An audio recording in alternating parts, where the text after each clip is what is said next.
ආදායම් මාර්ගයක් ලොකුවට නැහැ පාවිසි ගොතලා ජීවත් වෙන්නේ. මම පළවෙනි දවසේම ඇවිල්ලා ડોක්ටර්ට කිව්වා. ડોක්ටර් ගොඩාක් මට මුදලින් අඩු කරලා බෙහෙත් දුන්නා. දැන් අදත් මම අද ෆෝන් එක කස් කරලා ආවේ. නන්දගේ ෆෝන් එක අතේ අරගෙන ආවේ. හදිසිය අතරමැද මොන හරි දෙයක් වුණොත් දන්නේ නැහැ නේ ගෙදර. ඊට පස්සේ ડોක්ටර්ට මම අදත් කිව්වා. ડોක්ටර් මට මගේ මූණේ මේ කළු කැලල් තියෙනවා කිව්වා අර කහපු පාරවල්නේ. ඒවා මම කියන්නේ ડોක්ටර් මට ડોක්ටර්ගේ ගානේ නොමිලේ දුන්නා බෙහෙත් එක. බෙහෙත් සම්පූර්ණ මුදල් අඩු කරා. ඉතින් මට ඇත්තටම ડોක්ටර් ගැන කියන්නේ ඇත්තටම මට මේ ලොකු කාර්යයක් මගේ අම්මා තාත්තා තමන්ම දෙවි කෙනෙක් තමයි. Good morning Miss Rata. Good morning. Miss කොහේ ඉඳලාද ආවේ? මම මැන්සිරිපුරා බම්පොළ. හරි.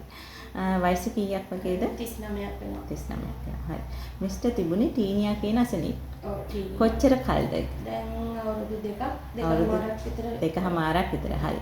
මට කියන්න ওই දෙකමාර ඇතුළත ඔයා සෆර් වෙච්ච විදිහ වාට දැනිච්ච අපහසුතා සමාජයෙන් කොමුණු විදිහ ඒවා ටික මට චුට්ටක් කියන්න කෙටි. ඉස්සර වෙලාම ආවේ පපුවේ මේ පපුවට චුට්ටක් යටින්. ඊට පස්සේ එහෙමම පිටිපවන්නට තව හොඳට ගොඩක් තැන්වල ආවා. කොහොම හරි හොස්පිටල් එකට ගියා. කුරුණෑගල හොස්පිටල් එකට ඉස්සෙල්ලාම ක්ලිනික් ගියේ. ක්ලිනික් දැම්මා. දාලා හොස්පිටල් එකේ අවුරුද්දයි මාස 4ක්. එක දිගටම ක්ලිනික් ගියා. කිසිම සුවයක් ලැබුණ නැහැ. මම අර ගෙදරින් එක එක්කෙනා කියන සිංහල බෙහෙත් කරලා කොහොම හරි මේ මොන පිනකටද දන්නේ ඒවා හොඳ වුණා. ඊට පස්සේ නිකටට ආවා. නිකටෙන් ආපු එක තමයි සම්පූර්ණ මුළු මූණට ගිහිල්ලා කකුලේ මෙතන මේ දණහිසට පල්ලෙන්නේ තනිකරම නිකන් වණ වුණා වගේ වුණා. පාරේ බහලා යන්න බෑ. මිනිස්සු එක එක ඒවා කියනවා මොනවද දන්නේ. අර මේක කියන්නේ නිකන් සමාජ රෝගයක්ද දන්නේ.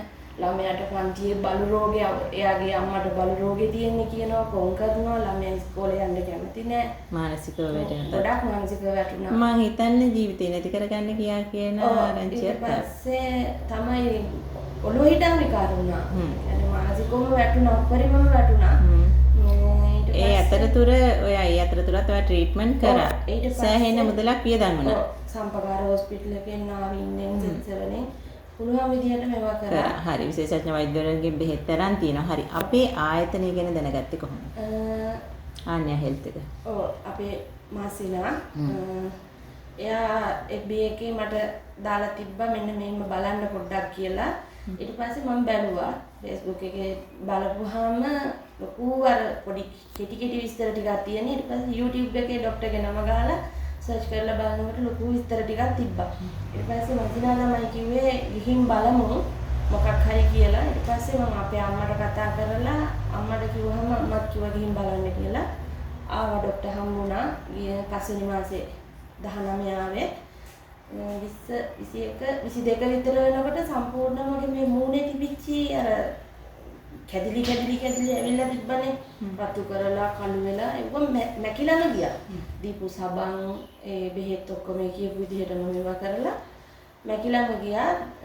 දැන් නම් මට හිතෙන විදිහට 100%ක්ම හොඳයි කියලා මට හිතෙනවා. සතුටින් ඉන්නේ. දැන් hina වුණා. ඒ කියන්නේ ගොඩක් දුකින් හිටියේ දා එනකොටත් මම මාසෙක දාගෙන මූණ ලෙන්සෙන් වහගෙන බස් එකේ යන්නත් බෑ. දැන් සිංහල වරුදු දවස්වල මාරම දුකක් ඉඳේ සමාජෙකට යන්න බැරුව. අවුරුද්දකට අරගෙන ගියත් ඉන්නේ යාළුවන්දලා ටිකක් ඈතින් ඇත්තෙනවා. එහෙම හිටියා. ඔව් සමාජයෙන් ওই වගේ අසනීප හැදුනහම මේ කොන් වුණා වගේ වුණා නේ. ඇත්තටම කොන් කරා. අදටත් පන්තියේ දුගේ චුටි බබා අවුරුදු 9යි. දුගේ පන්තියෙන් මම කොන් කරලා වගේ තමයි තියෙන්නේ. ඒ කියන්නේ අසනීපේ යවන්නේ නැහැ මගේ දරුවා. මම පන්ති කවයකට යන්නේ ඉස්කෝලේ රැස්වීමකට යන්නේ. මානසිකත්වයේ කොහොමද දැනුනේ? ඒ වෙලාවෙ නම් ඉතින් කියා ගන්න බැරි තරම් මගේ මාසිනා නම හැමදේටම හිටියේ හයියක් වෙලා එයා වැටෙන්න නෑ. මාසිනා මගේ පුතා. හස්බන්ඩ් නැහැ කියලා. ඊට පස්සේ එයා තමයි මට වැටෙන්න දුන්නෙම නැත්තේ. දන්න ගොඩ වෙදකම් පවා එයා පුළුවන් විදියට කරමු කියලා ඒ හැමදේම කරා. ඊට පස්සේ තමයි බබාලා කී දෙනෙක් ඉන්නවද? 5 දෙනෙක් ඉන්නවා. 5 දෙනෙක් ඉන්නවා. ඒ 5 දෙනාත් එක්කලා තමයි මේ තර්ජනේ විඳගත්තේ මේ. හරි. එතකොට දැන් මේ වගේ අසනීප ගොඩක් තියෙන අය ගොඩක් ඉන්නවා. එයාට මොකක් හරි අදහසක් තියනවද දෙන්න ඔයාගේ? තියනවා කියන්නේ ඇත්තටම කොහෙවත් යන්න එපා. අන්‍යා හෙල්ත් හොස්පිටල් එකට එන්න ඇවිල්ලා ට්‍රීට්මන්ට් කරනවා. විශ්වාසයෙන් කියනවා. විශ්වාසයෙන් කියනවා. 100%. ඔයාගේ අත්දැකීම. ඔව්. ඇත්තටම මට සල්ලි නැහැ.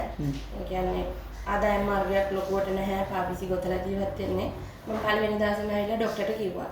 ડોක්ටර් ගොඩක් මට මුදලින් අඩු කරලා බෙහෙත් දුන්නා. දැන් අදත් මම අද ෆෝන් එක කස් කරලා ආවේ. නන්දගේ ෆෝන් එක අතේ අරගෙන ආවේ. හදිසිය අතරමැද මොන හරි දෙයක් වුණොත් දන්නේ නැහැනේ ගෙදර. ඊට පස්සේ ડોක්ටර්ට මම අදත් කිව්වා. ડોක්ටර් මට මගේ මූණේ මේ කළු කැලල් තියෙනවා කිව්වා.